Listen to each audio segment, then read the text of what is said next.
What is going on, guys? DBG here. In this video I'm going to be talking about 5 dynamic duos that you need to pick up in NBA 2K18 MyTEAM. All of these dynamic duos are budget duos, so there's not going to be any really expensive ones. None of them, as far as I know, are over 10k MT at the time of recording. There's no guarantee that these are going to be this price when you go and look for them, because a lot of the times when I'm talking about cards, they tend to get price fixed. But at the same time, 2 or 3 days after this video comes out, all the cards go back to normal. Trust me on that one, all the cards will eventually get back to the normal prices.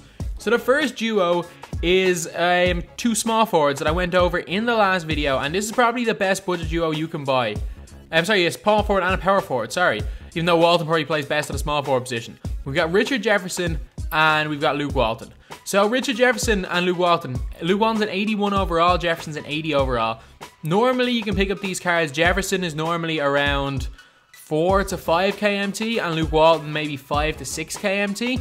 And these cards are really good. Jefferson's really good. Like a bit of an awkward release, but once you get used to it, he's just money. Home shot mid 85, home shot 3 of 84, decent ball control of 79. He's also got not a bad defender. Block of 47, which isn't great. He's got lateral quickness to 74, on-ball defense IQ of 79. Driving dunk of 95 is huge though. That is absolutely huge. And he has an 85 dunk tendency, so he does dunk it an awful lot. 76 speed, 74 speed with ball, 75 acceleration, 90 vertical is big, as well as just being a good shooter, being able to dribble a little bit. This card is a beast. Then we've got Luke Walton, who's just an all-around beast. Like, the only thing he doesn't do well is play as a post player, like inside. Not a good post hook, not a good post fadeaway. He's got a good open shot mid of 84. He's got a good shot close of 88. He's got a good open shot 3 of 86. A really awkward release, but not bad. I'm not going to say it's a great release, but I'm not going to say it's a terrible release. Free throw of 78. He's got good passing, 84, 80, and 85 in his passing stats. His rebounding isn't the best, but it's not bad. Like, he's 6'8", but even though like his stats aren't the best, he actually does rebound quite well for me. He's got lateral quickness of 80, which is really good. One of the better defenders in the game. He's got a steal of 79, on-ball defense IQ of 85 with the duo. Low post defense IQ of 75, which is not bad at all. 79 steals, one of the better steal ratings at this stage in the game. Driving dunk of 78, even though he doesn't dunk too much because he only has a tendency of 48. Speed is quite good. Speed 79, speed with ball 79, acceleration 79. They are extremely underrated stats for a power forward, because it means when he gets a rebound, he doesn't have to pass it. He can actually just run and push the floor, which is absolutely huge for a power forward. The next duo is Steve Kerr, who's an 82 overall emerald, and silver small forward, and Andre Iguodala. Steve Kerr becomes an 84 overall, and Iguodala becomes a 78. So Iguodala goes up, and you might think, oh, does he open anything really important? His driving layup goes to 80, which is good. He's got an open shot mid of 84, sorry, of 80. His three-pointer goes up to 84. His free throw goes up to 77, which is huge. Because if you replace Steve Kerr with anyone, Andre Iguodala has a free throw of 67, which is not great. But with Steve Kerr, where is he? With Steve Kerr, it's 77, which is a lot better. He's got a free throw, obviously 77, ball control of 82, which is really good for a 2-guard. Well, for a small forward, but he's probably best to be played at the 2 because he isn't the tallest and he does have good ball control, so he's a great secondary ball handler. 85 lateral quickness. He's also got 59 steals, not great, but he does have 91 on-ball defensive IQ, so he's one of the best defenders in the game. His driving dunk has been 82, so this card becomes an absolute steal for whatever. I think he's like 1200 MT. This card becomes one of the best goal players in the game and probably the best defender in the game. The things he lacks with his silver card is what he goes up in with the duo. Steve Kerr, on the other hand, just gets better, just straight up. Like, his shooting is untouched, and it's because he is one of the best shooters in the game, so it doesn't really make much of a difference. His passing vision goes up, passing accuracy goes up, pass perception goes up, his defense goes up. He goes to an 82 on-ball defensive IQ, even though his lateral quickness is still 74, which is really good. So you might think, oh, it's only his defense goes up. Where Andre Iguodala lacks, which is in his shooting and his overall offense, he improves. And Steve Kerr is a great offense player, great shooter. He also improves in the areas that he's lacking in. So this duo is definitely gets the best out of both of these cards. Next, we have got the cheapest duo by far on this list, and it's Toni Kukoc and Eric Gordon. So Eric Gordon's three-point shot goes up to an 88, which is really good. So 88 with his okay, it's slow. It's a slow release, but it still is an alright release. Contested shot 3 goes up as well. Defense consistency goes up, and offense consistency goes up as well. So this card doesn't go up too much, But at the same time, this card is really, really cheap, and his 3-point range does go up to a good 88. Kukoc gets a lot better. Kukoc is, like, he's 6'10", which is massive. Like, you can't underestimate what being a 6'10" small forward means. Like, his Ruby played way, way better than he should have last year. He goes up to a 90 shot mid and an 88 shot 3 with a really nice release and a 77 free throw, which is good.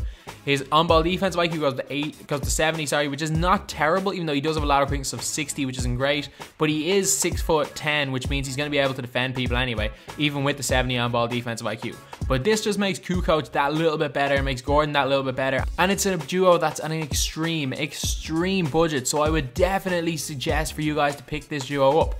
Maybe if you're using like really, really good cards, if you have a lot of MT, I wouldn't pick it up. But if you're on an extreme budget, this duo is as good as any to pick up. Next up, a duo in my best silver squad, and it's D'Angelo Russell and Alan Crabb. Both of these cards can be picked up from anywhere between 800 MT to 2000 MT, depending on when you're looking. So this duo is maximum of 5k MT. But it makes D'Angelo Russell a 77 overall, and his driving layup goes up to an 82. His open shot 3 goes up to a 82, which is really good. Open shot mid goes up to 78, so he's quite good. And his off dribble shots go up. Ball control goes to an 86. I'm not entirely sure how it works this year with speed boosting. I don't know if you can speed boost with duos, because I know you couldn't last year, and I genuinely amn't good enough with my own stick skills to speed boost. But an 86 ball control does improve, is an improvement anyway. And his defense stays the same, so he just becomes an offensive beast. And for how cheap this duo is, it's really, really worth it. Alan Crabb doesn't go up in too much. He doesn't go up really in much at all. Like, his shot IQ and offense consistency go up. I don't know how much of a difference they make. But his 3-point shot goes up to 90, and he has a really nice release. So for how cheap this duo is, it's definitely one of the better cheap ones to pick up. While, again, it wouldn't be like a super duo to pick up. I wouldn't suggest it as a duo you must pick up if you have 100k MT and you've got a team like, I'll show you my Supermax team. Like, if you have a team like this, there's no reason to pick up that duo and put it in this team. But if you're just starting off the game and you want some good cards and you want a good spot-up shooter, you want a good duo, and if you want the salary cap to be low, because both of them have a 75 salary cap, it is quite good. So yeah, this is quite a good duo. Before we get on to the last duo, which I think is actually the best by far, I'm going to give an honorable mention. And it is a small forward duo with a center. And it's bronze Jeff Green with gold Nate Thurmond. The only reason I wouldn't suggest buying this duo, Jeff Green is about 600, 700 MT. An absolute beast. Like, his 3-point shot goes up to a 80. He's 6'9", can play at the 3, and actually is really good in game, to be honest. Like, if you've used him, he's really good with the duo. Nate Thurmond has 30 intangibles. I've already made a video on this guy. When you bump up the intangibles with the duo, it becomes a ruby, and this card is a beast. It's really, really good. The only reason I wouldn't suggest this duo is because Nate Thurmond was 3k MT when I made that video, and now Nate Thurmond is price fixed at 9 to 10k MT. So I wouldn't pick up this duo solely for that reason. But if you can find a Thurmond, I constantly check for this card, and if you can find one of him for 5k MT or less, this is definitely a must-buy duo. And now we're on to the last duo, and it is my favorite one by far. And it's the silver small forward. It's Ben Simmons, and then we've got an emerald, and it's Joel Embiid. Simmons is about 3k MT. Embiid is about I'm going to say somewhere between 7 and 10k MT, depending on when you're looking. But Simmons' stats are really good, like 81 offensive and defensive overall. Just look at his stats for me. He's played 14 games, averaging 5.5 points per game, shooting 2.6 of 3.9 from the field. So he's shooting well over 50%. I don't know what percent that is exactly, but I'd say it's closer to 60, to be honest. Closer to 60 than it is 50. And he's one of my best players. Like, he's got an open shot mid of 65 and shot 3 of 65 with this duo, which means that if he's left wide open, he might hit an open shot mid, or he might hit a corner 3, but he's not going to be a good shooter. 75 free throw with a nice release is quite good. Ball control of 77 is a big improvement as well. And you can scroll down. Nothing else really improves. Shot IQ and offensive consistency go up. But just look at these stats, like 90 speed, 80 speed with ball, 77 acceleration. This guy is a perfect tall point guard off the bench, and he's 6'10". You can't really forget about that. If you guys watch any of my Supermax videos, like, this duo's in my Supermax lineup. Like, the lineup that dominates. I'm 5-0. Like, I'm in the pink diamond seed. I haven't lost a game of it yet. And Simmons and Embiid are two of my best players in this squad. And without doubt, is the best duo I've used this year. Embiid is a beast as well. Like, his post hook goes up to 78. I don't use him too much for post moves, to be honest, but his open shot mid goes up to an 86 and his open shot 3 goes up to an 80. Even though a lot of the time he does step inside the 3-point line, an open shot 3 of 80 is still really, really good, because even if he is a step inside, it's considered a 3 in the game mechanics, and he just nails them. Like, his release is quite good. His free throw is really nice. I don't mind his free throw release. It's not the best, but I don't mind it. 78 is good. His rebounding goes up. His offensive rebound goes up because he gets a ton of them. Even with the low rating, just because it's Embiid, he seems to get a ton of offensive rebounds. I don't know why. His defense all goes up. His low post defense IQ goes up to an 84. Even though his block and his steal doesn't go up, he does have an 88 block, which is really, really good.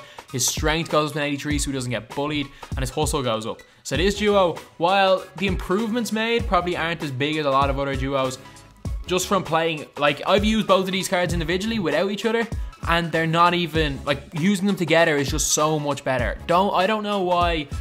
A lot of them, like, these duos are ones that I've tested, ones that I've been told duos to make massive improvements, but just from playing the game, these guys are my favorite. So anyway, that's the video. Thanks for watching. Please like, comment, and subscribe.